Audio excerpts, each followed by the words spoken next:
संपले की सगळे ढग निघून जातील.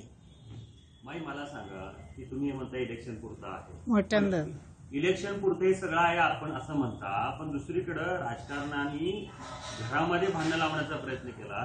कुटुंबातल्या सदस्य म्हणून तुम्हाला किती दुःख होत आहेत, कारण ते दुःख बोलून दाखवताना दिसत नाही आहे. तुम्ही म्हणताय की एन डी पाटील वेगळ्या विचारसरणीचे होते, पवारसाहेब वेगळ्या विचारसरणीचे होते, वेगळ्याच विचारसरणीचे होते, पण एकमेकावर टीका करताना एक पातळी होती. ही पातळी घसरवण्याचं काम आत्ताच्या राजकारण्यांनी सत्ताधाऱ्यांनी केलं, याचं दुःख किती वाटते तुम्हाला? आता दुःख तर अत्यंत वाटतं. काय करणार, पण आमच्या आईने आम्हाला शिकवले रडत बसायचं नाही, डोळ्याला पाणी आणणं हे दुबळेपणाचं लक्ष आहे, तेव्हा लढायचं. वाईट प्रचंड वाटतं, कारण आम्ही फार सुवर्ण काळ आम्ही बघितलेली माणसं होतात जुनी, आणि कसा तोल सुटतो मला काही कळत नाही. पण या बीजेपीचा रोग सगळा शरद पवार होणार आहे. हा माणूस खलास केला की आपल्याला राज्य आपल्या हातात आलं, म्हणून ते आंब्याच्या झाडाला जसं दगड मारतात लोक, तसं ते शरद पवारवर दगड मारतात. आणि अजितचा जो तोल थोडासा सुटला असेल, पण त्याने तर दुःख झालेले आहे. तुमचा अजित चुकला याच्याबद्दल त्याच्याशी काय बोलणं झालं का, किंवा त्यांच्याशी काय बोलणं झालं का? अजित चुकला तुमचा, त्याच्या संदर्भात काही बोलणं झालं का? अजित काही आत्या म्हणून त्यांच्या नाही, अजित चुकला असेल नसेल ते काही मला कळत नाही, पण शरदच्या विषयी जी काही भाषा आली त्याच्या तोंडून ते बोलता बोलता झालं असेल. त्याच्या मनात तसं काही नाही नसेल, कारण तो संवेदनशील आहे. आम्ही त्याला लहानपणापासून ओळखतो. कदाचित त्याला आता पश्चातापही झाला असेल, पण दुःख नाही, निश्चित झालं दुःख.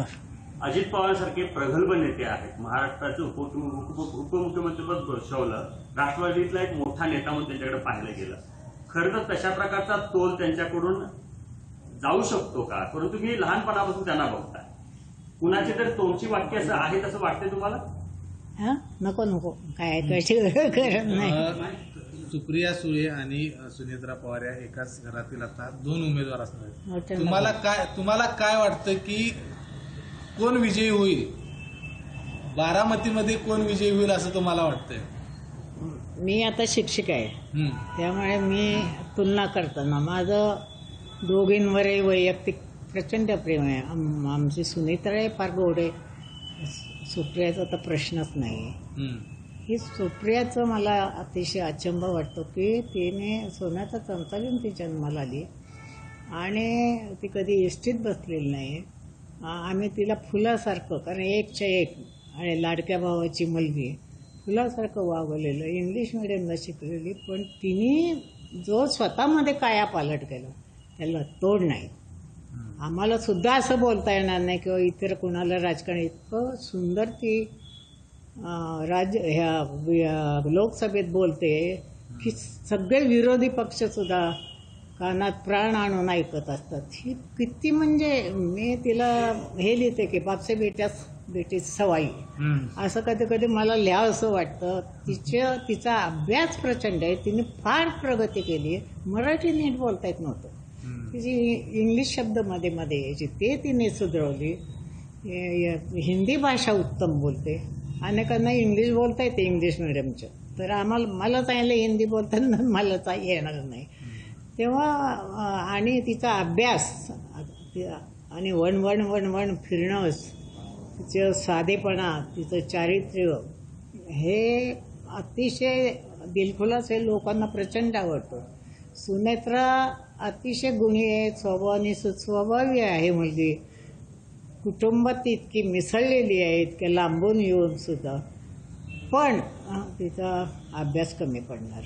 आणि ते जर लोकांनी जाणलं की त्यांना अभ्यासू नेता लोकसभेत पाठवायचा असेल तर ते सुप्रियाला मतं देणार, शाणे लोक तरी. बाकीचं तर मला काही सांगता येत नाही काय होईल, कारण त्यांच्याकडे प्रचंड पैसा आहे, पैशाच्या जोरावर काही करू शकतात ना.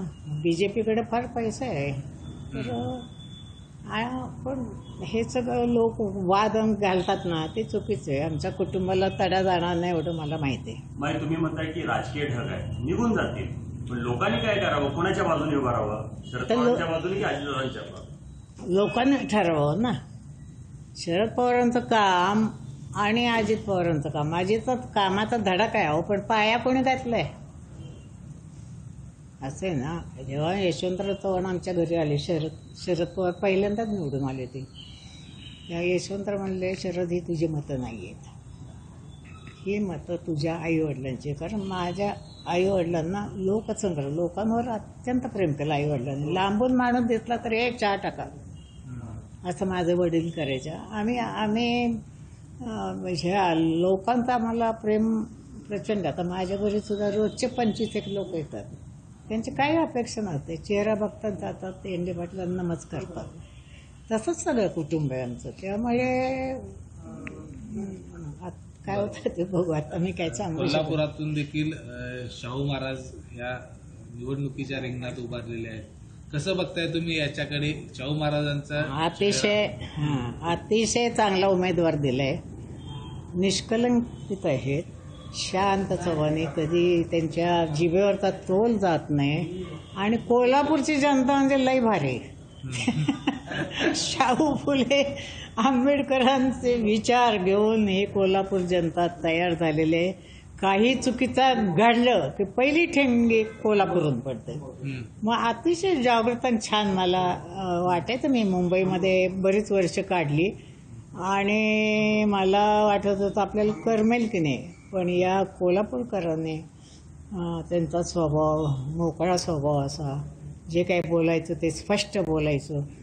त्यामुळे कोल्हापूर नक्कीच चांगला विचार करतील, योग्य विचार करतील आणि शाहू येणार निवडून, शाहू महाराज, ही मला खात्री आहे. बस का, झालं का? लोकशाही मराठी, ऐका, पहा, जागरूक रहा.